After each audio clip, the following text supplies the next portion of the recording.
Welkom bij Extra Journaal, nieuws uit Curaçao, vers van de pers.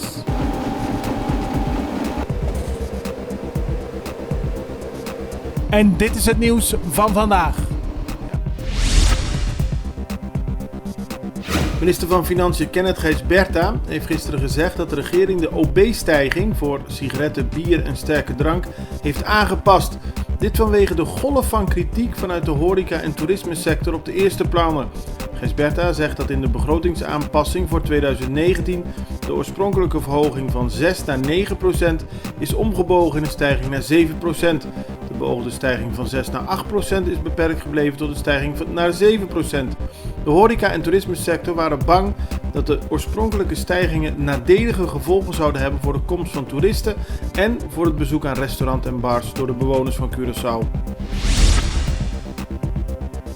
Het gemeenschappelijk hof van justitie van Aruba, Curaçao en Sint Maarten en van Bonaire, Sint-Eustatius en Saba heeft gisteren het jaarverslag 2018 aan de pers gepresenteerd. Daaruit blijkt dat de totale instroom van zaken in eerste aanleg in 2018 flink minder was dan in 2017, namelijk een afname van 14%. En die wordt vooral veroorzaakt doordat er minder strafzaken zijn. Meer en meer mensen betaalden in 2018 hun verkeersboete en lieten het daarmee niet komen tot een behandeling door de rechter. Dat heeft tot gevolg dat er minder zaken waren. Gisteren vond de onderzoek plaats in het kader van Safir 2. Safir 1 was tegen M.C. Tromp, oud-directeur van de Centrale Bank. Hij werd beschuldigd onder meer van belastingontduiking, maar werd uiteindelijk van alle beschuldigingen vrijgesproken. Safir 2 gaat ook over M.C. Tromp, maar dan gaat het over zaken als corruptie en het omkopen van een ambtenaar. Volgens het Openbaar Ministerie zal er nader onderzoek volgen in Safir 2.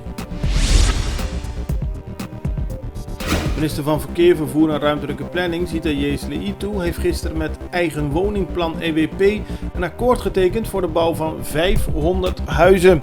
Die worden gebouwd in 6 verschillende wijken en zijn bedoeld om te voldoen aan de vraag naar betaalbare woningen en tegelijkertijd biedt het project nieuwe banen. Ook moet het project illegale terreinbezetting tegengaan.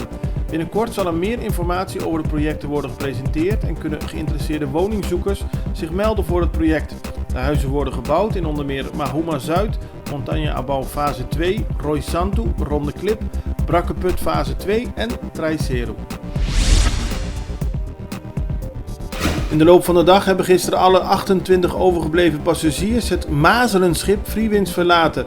Dat betekent dat sinds 28 april, toen er bij een vrouwelijk bemanningslid op het cruiseschip de Mazelen werden geconstateerd, er geen enkele nieuwe besmetting bij is gekomen. De maximale tijd waarop een nieuw geval van mazelen zich kan openbaren is nu ook verstreken. Daarmee is alle gevaar op verdere besmetting geweken, aldus het ministerie van Volksgezondheid. Caribbean Prevention Center heeft gisteravond de deuren geopend. Dat gebeurde op het Molenplein in een monumentaal gerenoveerd pand. Het preventiecentrum is van Fondation Prevention dat zich al 10 jaar inspant om borst- en baarmoederhalskanker vroegtijdig te detecteren en dus te voorkomen. Preventie is ook een belangrijk aspect in het beleid van minister Suzy Camelia Reumer, die ook aanwezig was bij de opening. Bewoners van Mexico-stad wordt geadviseerd binnen te blijven vanwege ernstige luchtvervuiling. De lucht is zo vervuild dat het gevaarlijk kan zijn voor de gezondheid. De stad heeft het aantal auto's dat de weg op mag flink beperkt. Bij een meetstation zaten meer dan 6 keer zoveel ongezonde deeltjes in de lucht als de dagelijkse limiet van de Wereldgezondheidsorganisatie. Vanwege de luchtvervuiling is onder meer een voetbalwedstrijd tussen Lyon en Club America afgelast. Als de situatie niet snel beter wordt, worden de scholen gesloten. Dit was Extra Journaal met nieuws uit Curaçao in het Nederlands, elke doordeweekse dag. Tot de volgende keer.